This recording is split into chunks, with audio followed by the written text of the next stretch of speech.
Dear friends, today we'll doing the consumer equilibrium under the ordinal approach. In my previous video, I have explained the consumer equilibrium under the cardinal approach. Cardinal approach में जो एक assumption ली गई थी, वो assumption ये ली गई थी, a consumer can measure numerically the satisfaction which he is getting from the consumption of the commodity. And this assumption is a non-realistic. To overcome this assumption, Professor Hicks and Allen developed the ordinal approach. So, ordinal approach is given on the following two assumptions.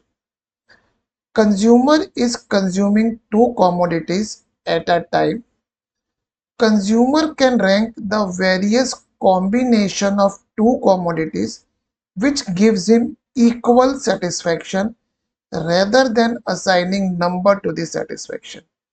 Means जो cardinal approach में assumption ली गई थी कि consumer को जितनी satisfaction मिल रही है वो एक नंबर असाइन कर सकता था, से 12 यूटिल्स 10 यूटिल्स। यहाँ पे हमने बोला है नहीं, कंज्यूमर सेटिस्फेक्शन को नंबर असाइन नहीं कर सकता।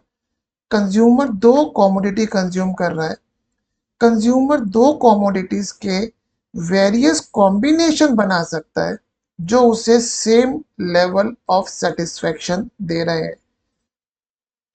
इस चीज को ध्यान में रखते हुए अभी हम आगे बढ़ते हैं, फिर मैं आपको बताऊंगा ये चीज जो हमने बी पार्ट बोला ये चीज है क्या actually.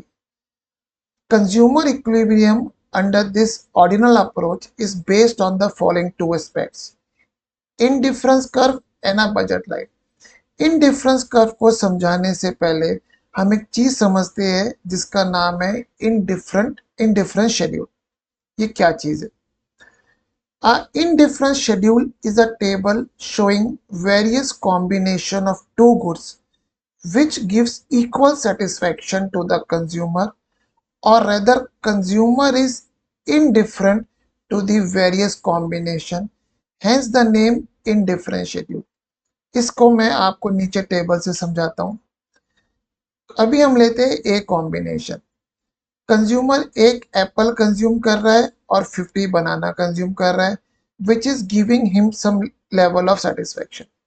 Now consumer want to change this combination.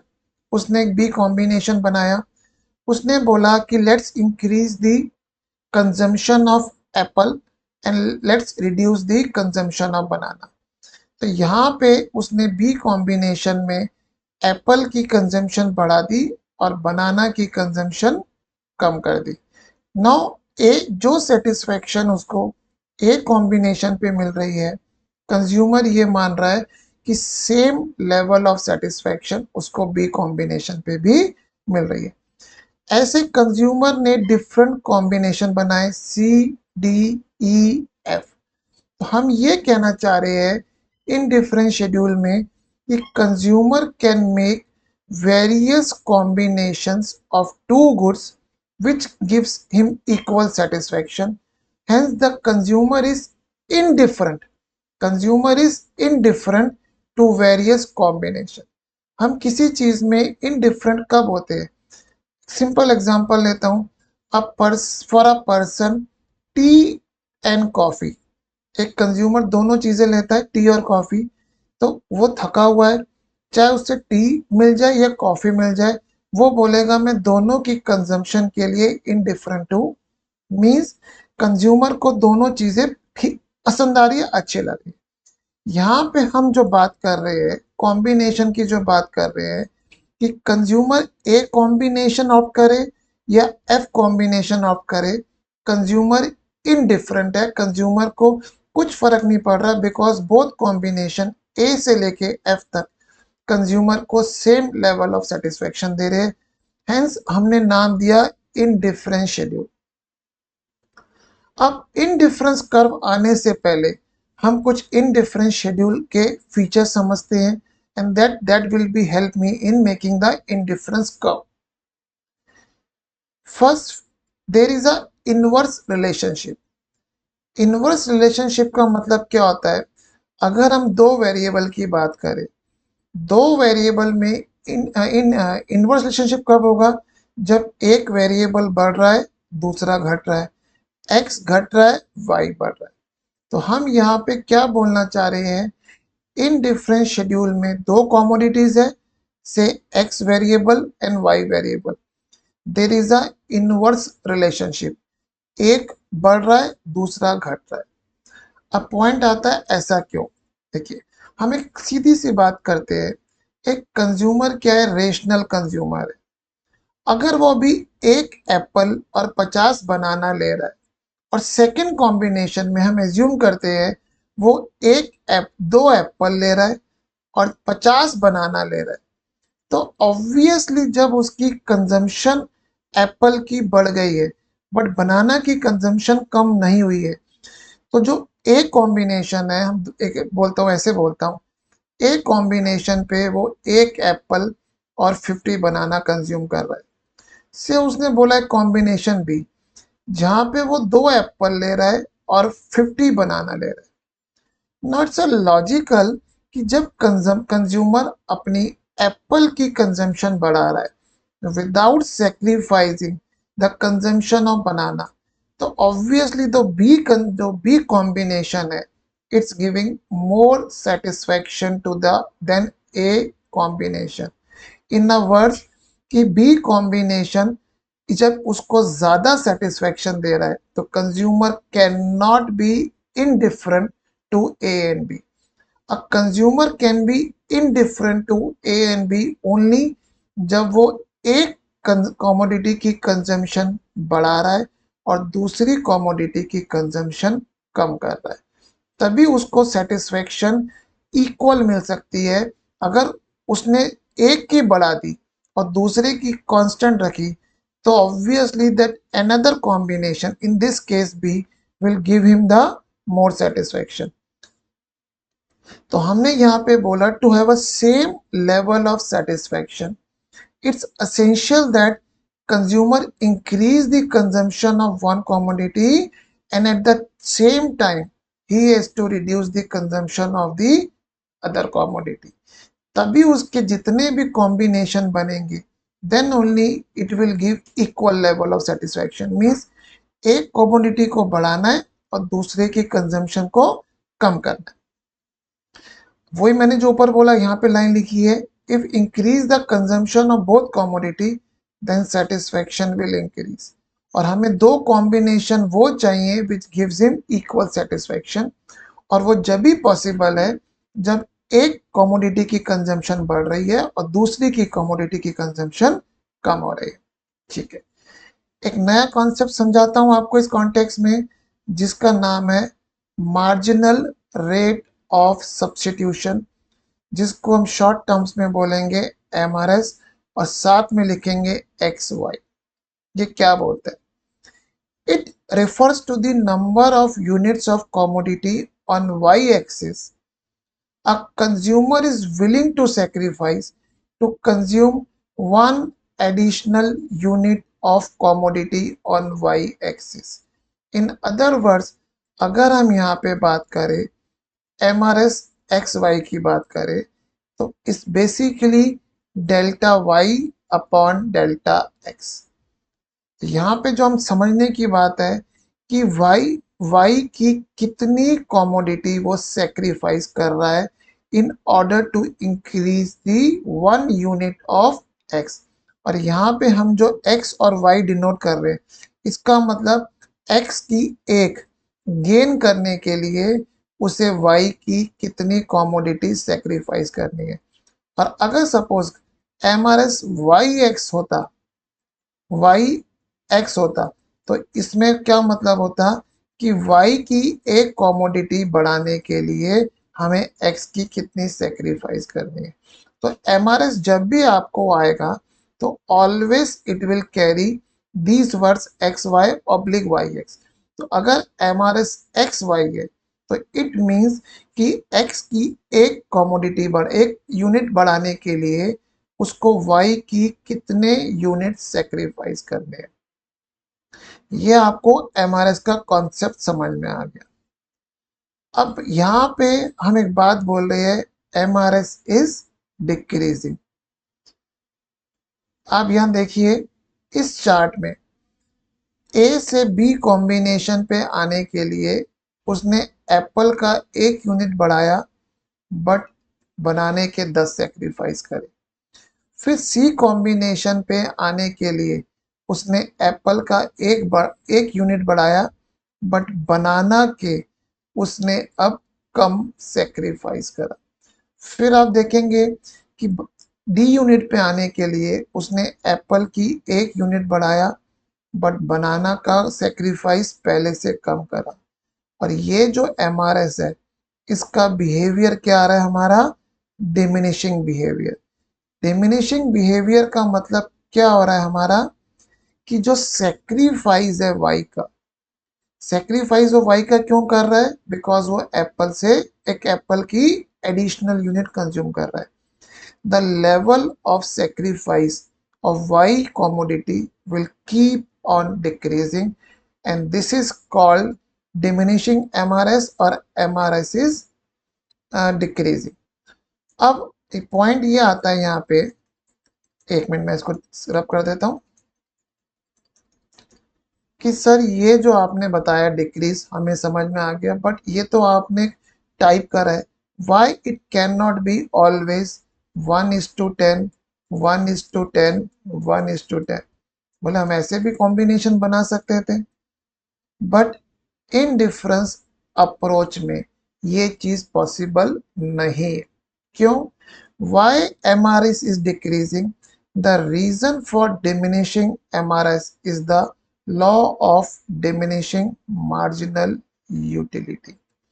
ये मैं आपको समझाता हूँ। देखिए, पहले मैं आपको बताता हूँ what is the law of DMU, diminishing marginal utility. ये क्या बोलता है कि जैसे कंज्यूमर कंजम्पशन बढ़ाएगा, जैसे एग्जांपल लेता हूं आपके लिए, यूनिट्स और आपका मार्जिनल यूटिलिटी, TU यूटिलिटी, ये हम लेके चल रहे थोड़ा सा मार्शल की अप्रोच में, कार्डिनल अप्रोच में। उसने 1, 2, 3, 4, उसको पहले खाने पे 20 यूटिल्स की सेटिस्फेक्शन मिली, टोटल हो गया। अब जब उसने दूसरी क्वांटिटी कंज्यूम करी, तो उसको 20 नहीं 16 मिली, टोटल 36। थर्ड खाया उसको 10 मिली, और फोर्थ खाया उसको 5 यूटिल्स की सेटिस्फेक्शन मिली। ये कॉन्सेप्ट हमारा क्या कहते हैं, कार्डिनल अप्रोच में। तो लॉ ऑफ DMU क्या बोल रहा है? अगर हम ये नंबर को 1 मिनट के लिए इग्नोर भी कर दें, कि जैसे consumer at a time commodity की कंजम्पशन बढ़ा रहा है, तो each successive unit will give him a lesser amount of satisfaction than previous one. This is a psychological law. This is a normal human nature कि हम अगर बहुत भूखे हैं, हम अगर मार्केट में गए, हमने एक बर्गर खाया, उसके बाद जब हम सेकंड बर्गर खाएंगे, तो obviously the level of satisfaction from second burger will be less than the first burger, and this is called law of diminishing marginal utility. इस लॉ की वजह से ही, मैं 1 मिनट इसको रब कर रहा हूं, इस लॉ की वजह से ही the behaviour of MRS is diminishing. मैं आपको समझाता हूं। अब यहाँ पे देखिए, उसने एप्पल की एक कमोडिटी बढ़ाई, तो उसने 10 बनाना सेक्रीफाइस करे। अब जब वो एप्पल की कमोडिटी 2 से 3 पे आ रहा है, तो जो उसको एप्पल से सेटिस्फेक्शन मिल रही है, it's comparatively less at a C combination then at a B point. Means क्योंकि उसने पहले एक एप्पल खाया था, उसे एप्पल से एक सेटिस्फेक्शन मिली। जब उसने एक एप्पल बी को पॉइंट पे एक और खाया, तो उसे कंपेरेटिवली कम सेटिस्फेक्शन मिली। जब सी पॉइंट पे उसने एक एप्पल की कंजम्पशन और बढ़ाई, तो उसे कम सेटिस्फेक्शन मिली। जब वो इस तरीके से एप्पल की कंजम्पशन इंक्रीज कर रहा है, तो what happening, he is getting the lesser amount of satisfaction from the Apple. और जब आपको एप्पल से सेटिस्फेक्शन कम मिलती जा रही है, as you increase the consumption, तो आप उसके लिए सेक्रीफाइस भी कम करोगे। मैं दोबारा बोलता हूँ, थोड़ा समझने की बात है कि जैसे जैसे हम एप्पल की कंजम्पशन इंक्रीज कर रहे हैं, व्हाट्स हैपनिंग, हमको एप्पल से सेटिस्फेक्शन कम मिलती जा रही है। तो जब हमें एप्पल से सेटिस्फेक्शन कम मिल रही है तो ऑब्वियसली उसको पाने के लिए मैं सेक्रीफाइस भी कम करूंगा। एक सिंपल एग्जांपल से समझाता हूँ। आप आइसक्रीम खाने गए, आपने एक आइसक्रीम खाई जिसका प्राइस था ₹100। अब आपको एक लेवल ऑफ सेटिस्फेक्शन मिली। शॉपकीपर कहता है सर एक और खा लीजिए।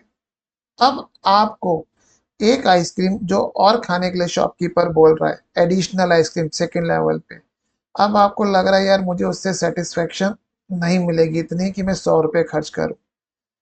शॉपकीपर आपको बोलता है सर एक काम करते हो, आप मुझे सेकंड आइसक्रीम के ₹100 मत दीजिए, आप मुझे ₹60 दे दीजिए। तो कंज्यूमर ने बोला चलो ठीक है यार, सस्ती मिल रही है, मैं खा लेता हूँ ना। इस प्रोसेस में हुआ क्या, उसने पहली आइसक्रीम के लिए कितना सेक्रीफाइस करा, ₹100। अब सेकेंड आइसक्रीम पे जब उसको सेटिस्फेक्शन कम मिली तो उसने सेक्रीफाइस कम करा। शॉपकीपर ने उसे फर्दर इंसेंटिव दिया, सर एक और खा लीजिए। अब कंज्यूमर ने बोला भाई नहीं, तीसरी आइसक्रीम खाऊंगा तो मुझे वर्थ नहीं है मैं ₹60 खर्च करूं। शॉपकीपर ने बोला सर मैं आपको तीसरी आइसक्रीम ₹40 की ऑफर करता हूं। तो कंज्यूमर माइट भी खा ले। बट इसमें इस एग्जाम्पल से हमारी लर्निंग क्या निकल रही है, as we are increasing the consumption of ice cream, हमें जो आइसक्रीम से सेटिस्फेक्शन मिल रही है वो हमारी कम होती जा रही है। तो hence to get additional unit of ice cream हम उसके लिए सेक्रीफाइस भी कम करेंगे। यहाँ पे रुपीस के कॉन्टेक्स्ट में बात नहीं हो रही, यहाँ पे एक्सचेंज की कॉन्टेक्स्ट में बात हो रही है कि जैसे जैसे हम एप्पल की कंजम्पशन बढ़ा रहे हैं तो obviously because of law of DMU हमें एप्पल से सेटिस्फेक्शन कम मिल रही है। तो for that purpose we are sacrificing the lesser and lesser quantity of banana. इसलिए पहले एप्पल की कंजम्पशन पे कंज्यूमर ने 10 बनाना सेक्रीफाइस करे, उसके बाद 8, 6, 4, and this is a diminishing MRS, and the reason behind it's the law of DMU, diminishing marginal utility। ये मैंने आपको बताया feature of indifference schedule. Now comes to the point, indifference curve. It's a graphical representation of indifference schedule. Means अगर हम इस schedule को, इस data को ग्राफ में प्लॉट कर दे तो it will give the indifference curve. मैं आपको बना के दिखाता हूं। हमने यहाँ पे एक्स एक्सिस बनाया और वाई एक्सिस बनाया। अगर हम इसको एक्चुअली में ग्राफ पे प्लॉट करेंगे, एक्स एक्सिस और वाई एक्सिस को, एक्स एक्सिस पे हम क्या ले रहे हैं, एप्पल। आप जब भी कोई एग्जांपल लेना तो एक्स एक्सिस पे वही कमोडिटी लेना जिसकी आप एक एक नंबर से यूनिट बढ़ाएंगे, और वाई एक्सिस पे आप लेना दूसरा जिसकी कंजम्पशन कम करेंगे। इस केस में the graph of the indifference curve will be this, and it's called convex to the origin. अभी मैं आपको इसकी प्रॉपर्टी बढ़ाऊंगा। मीन जब हम इनडिफरेंस शेड्यूल को ग्राफ में प्लॉट करेंगे then this will be shape of the curve, जिसको हमने नाम दिया आईसी कर्व। तो it's a curve showing various combination of two goods which gives equal level of satisfaction, or a consumer is indifferent to the various combinations on a curve, hence the name indifference curve। It means consumer इस point पे operate करे, इस point पे operate करे, इस point पे करे, इस पॉइंट पे, वो किसी भी पॉइंट पे ऑपरेट करे, he is getting a same level of satisfaction, hence the name indifference curve। means these all combinations consumer is indifferent। अब हम पढ़ते हैं दोस्त feature of a indifference curve. Indifference curve is downward sloping. Indifference curve is downward sloping because of the inverse relationship between x and y. Means कभी भी हम लोग अगर दो वेरिएबल पे का ग्राफ प्लॉट करेंगे तो अगर किसी ग्राफ में दो ग्राफ x और y में अगर इनवर्स रिलेशनशिप है तो obviously curve will be like this. ये कब होगा? जब आपका इनवर्स रिलेशनशिप है। और अगर आपका डायरेक्ट रिलेशनशिप है then graph will be upward sloping. तो यहाँ पे क्योंकि x और y वेरिएबल में इनवर्स रिलेशनशिप है तो indifference curve is downward sloping. Indifference curve is a convex to the origin. Indifference curve is convex to the origin because of diminishing marginal rate of substitution. ठीक है, अब यहाँ पे ये जो शेप है आप इसको प्लॉट करेंगे जो मैंने आपको बताया शेड्यूल को, तो शेप ये आएगी। तो अगर हम बात करेंगे कि indifference curve convex to the origin क्यों है, because of the diminishing MRS. अब एक लाइन बताने जा रहा हूं आपको दोस्त, slope of curve. Slope of any curve is delta Y upon delta X. और यहां पे अगर हम देखेंगे जो हमारा स्लोप है, यहां पे अगर आप देखोगे delta Y upon delta X, ये जो चीज है ये मेरी डिक्रीज हो रही है। देखिए ये 10 जो है ये डेल्टा वाई है, ये जो 10 है ये डेल्टा वाई है, 8 डेल्टा वाई है, 6 डेल्टा वाई है, 4 डेल्टा वाई है, और डेल्टा एक्स जो है वो हमारा 1 आ रहा है। तो यहाँ पे हम बात क्या करना चाह रहे हैं, since the slope of IC is decreasing it's shape is convex to the origin. और अगर आपको ये चीज अभी इतनी कैप्चर नहीं हुई तो आप इतना समझ सकते हैं, the shape of IC is convex to the origin because of the diminishing MRS. आगे प्रॉपर्टी पे पढ़ते हैं, indifference curve never touch any axis. Why? In the ordinal approach, it's assumed that consumer is always consuming two goods at a time. जब आप दो goods consume कर रहे हो तो ऑब्वियसली आपका ग्राफ विल नेवर टच। एक एग्जांपल से समझाता हूं मैं आपको। फॉर एग्जांपल मैंने इस तरह से इनडिफरेंस कर्व बनाया। अब यहाँ पे ग्राफ टच हुआ है और इस लेवल पे x कितना आ रहा है दोस्त? 0। तो यहाँ पे अगर वो x y एक्सिस टच कर रहा है इसका मतलब at this level the consumption of x is 0 and which is against the assumption of the indifference curve analysis. तो indifference curve never touch any axis. तो मैंने यहीं पे उसको एक्सप्लेन करा है, indifference curve will touch any axis when the consumer is consuming the nil quantity of commodity। तो ये आपको समझ में आ गया होगा बात। ठीक है, इसको मैं रब कर रहा हूं, थोड़ी सी मैं स्पेस ले रहा हूं। Two indifference curve never intersect each other। अब पॉइंट आता है सर ये टू indifference curve कैसे हो गए, मैं आपको समझाता हूं यहाँ पे एक पॉइंट से। मैंने इनडिफरेंस कर्व ड्रॉ करा, एक इनडिफरेंस कर्व ड्रॉ और कर, देखिए IC1 इसको नाम दे देते हैं, इसको नाम दे देते हैं IC2, और एक और ड्रॉ कर लेते हैं, इसको नाम दे देते हैं IC3।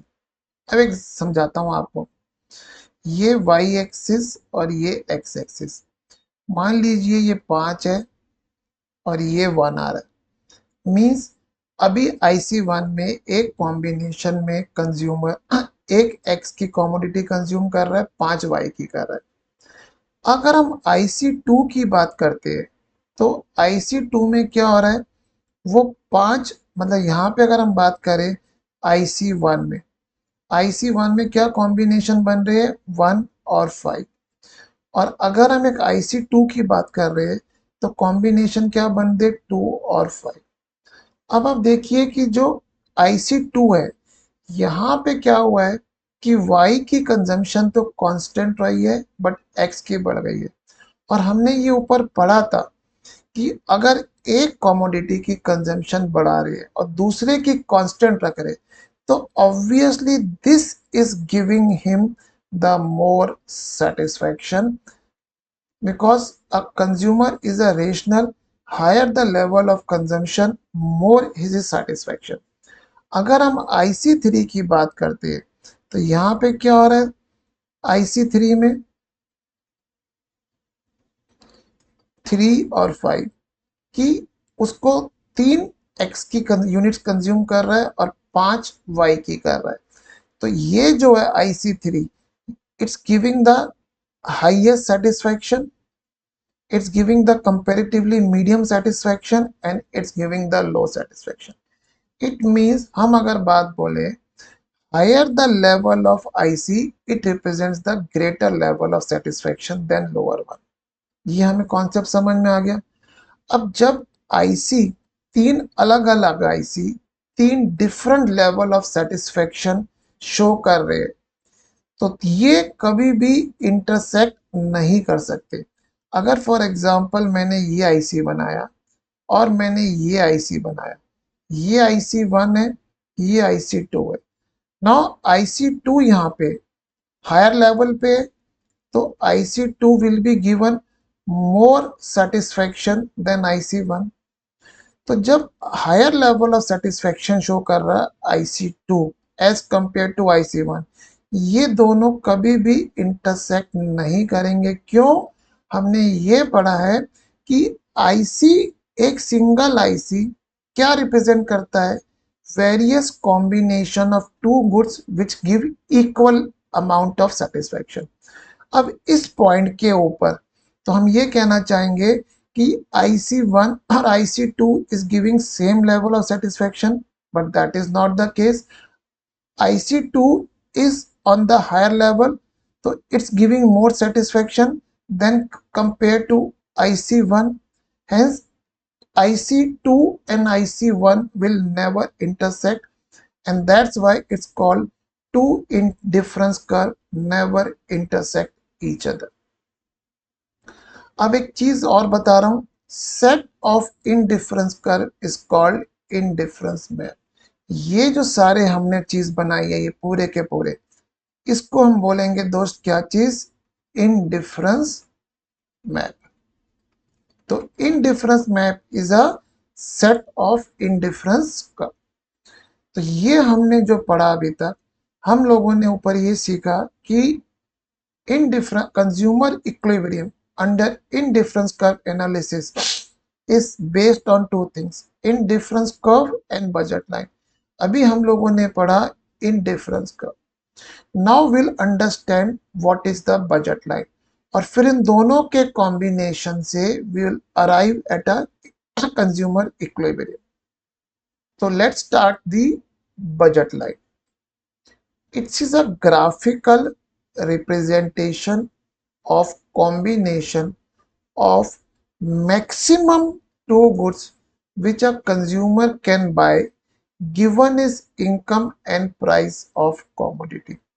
मीन्स बजट लाइन एक तरह से हम बात करें तो हमारी लक्ष्मण रेखा है जो बता रही है भाई कि मैक्सिमम आप इतनी क्वांटिटी परचेज कर सकते हो अगर आपकी इनकम और प्राइस ऑफ कमोडिटी को हम कंसीडर करें। This maximum amount of two goods which a consumer can buy given his income and the price of commodity.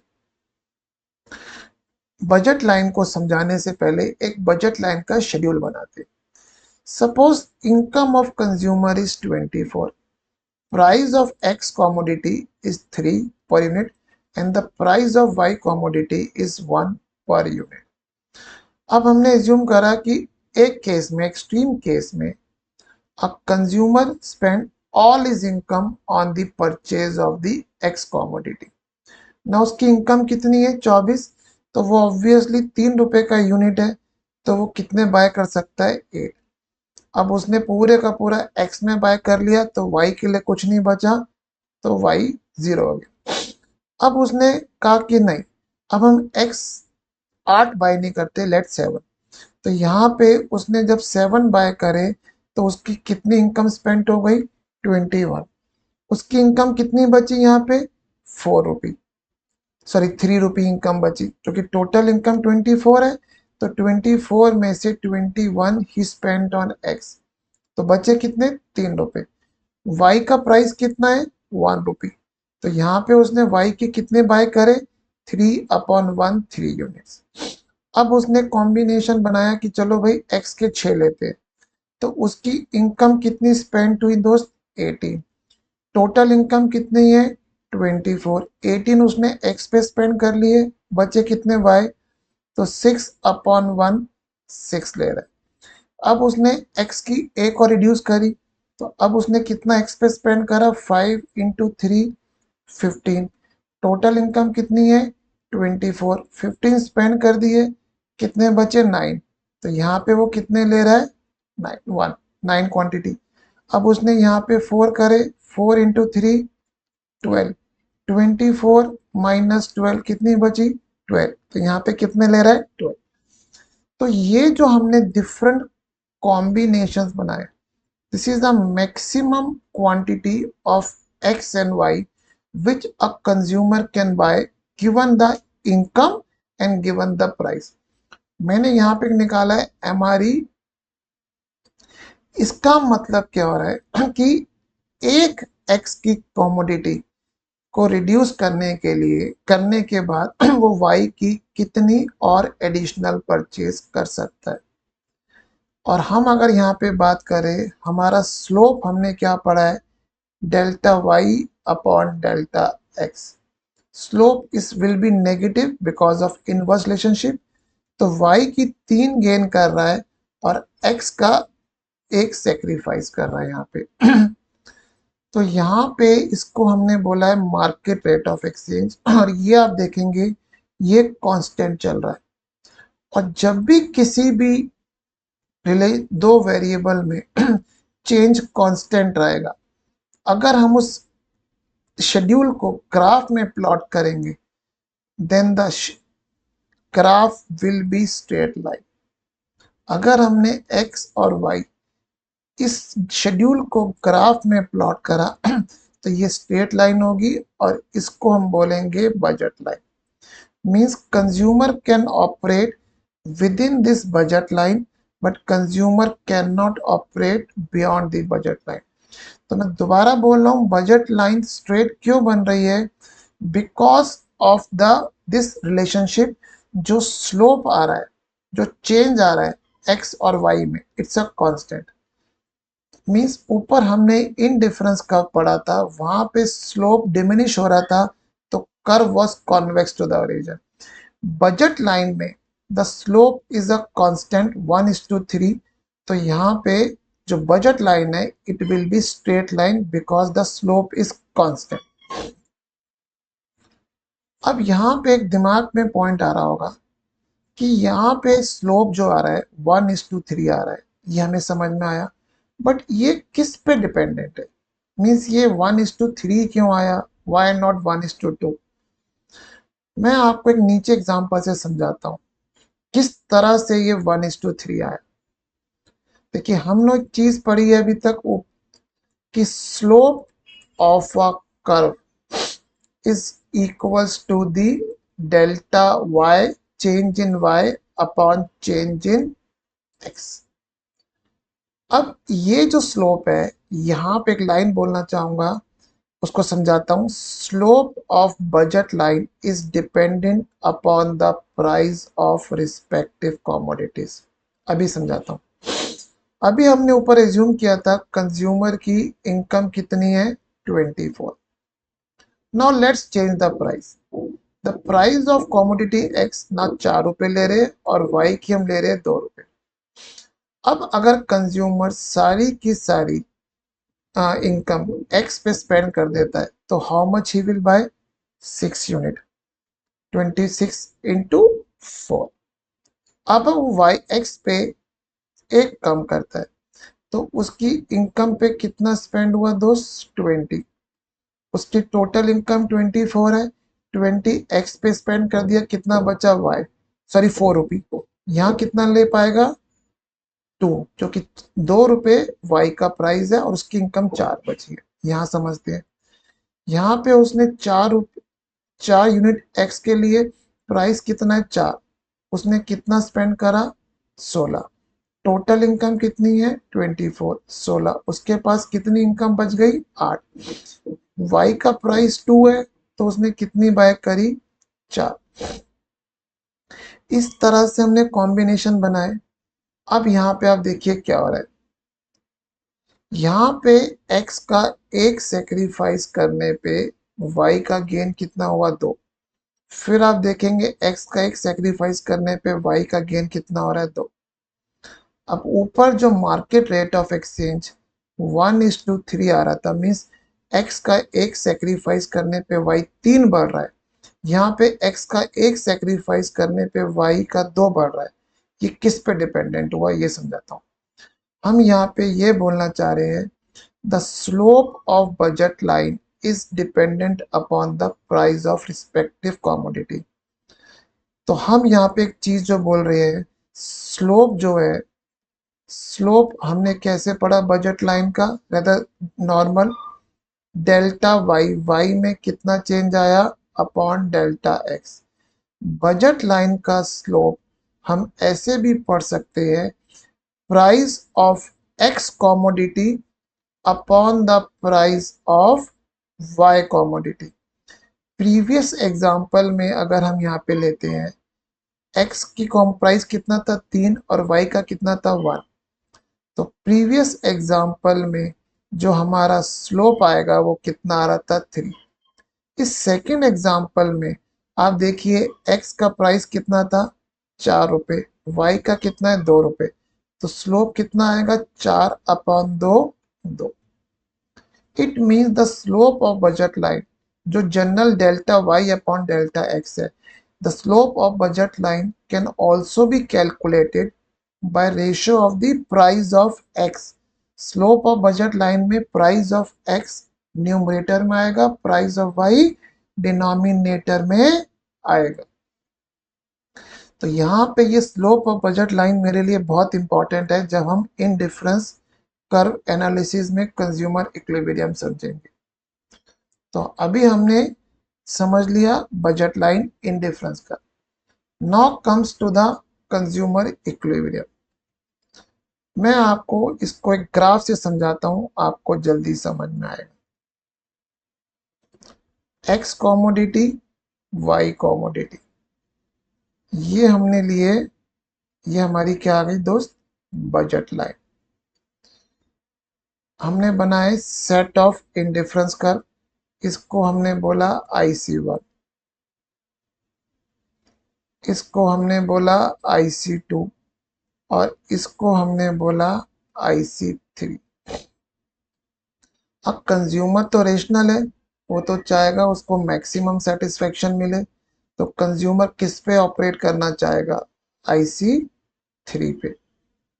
But IC3 उसकी बजट के बियॉन्ड है, क्योंकि बजट लाइन क्या बता रही है भैया, इसके बियॉन्ड आप ऑपरेट नहीं कर सकते, हेंस कंज्यूमर IC3 पे ऑपरेट नहीं कर सकता।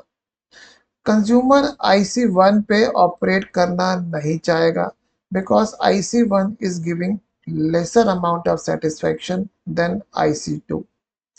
अब IC2 में एक पॉइंट लेते हैं, मान लीजिए A पॉइंट, ये लेते हैं E पॉइंट और ये लेते हैं B पॉइंट। नाउ IC2 में A, E और B ये तीनों पॉइंट उसे सेम लेवल ऑफ सेटिस्फेक्शन दे रहे हैं, बिकॉज IC कर्व वही रिप्रेजेंट करता है। बट A और B is beyond the budget line, hence consumer cannot opt the point A और B। E जो पॉइंट आ रहा है E point is on the budget line और यहाँ पे वो मतलब ऑपरेट कर सकता है और उसका जो सेटिस्फेक्शन लेवल है as compare to IC1, IC2 ज्यादा दे रहा है। तो हम यहाँ पे बोलेंगे कंज्यूमर इक्विलिब्रियम पे कब आएगा, when indifference curve is tangent to the budget line। and this happen when the slope of IC is equals to the slope of BL, because E point पे दोनों कर्व का स्लोप, IC कर्व का slope और budget line का slope दोनों match कर रहे हैं, और IC कर्व का स्लोप रिप्रेजेंट करता है MRS XY से, और slope of budget line represent करता है price of X upon the price of Y. Hence, consumer is at an equilibrium when MRS XY is equals to the price of X upon the price of Y commodity. And this is the consumer equilibrium under the ordinal approach. तो I hope आपको ये चीज़ समझ में आई होगी कि consumer equilibrium क्या होता है।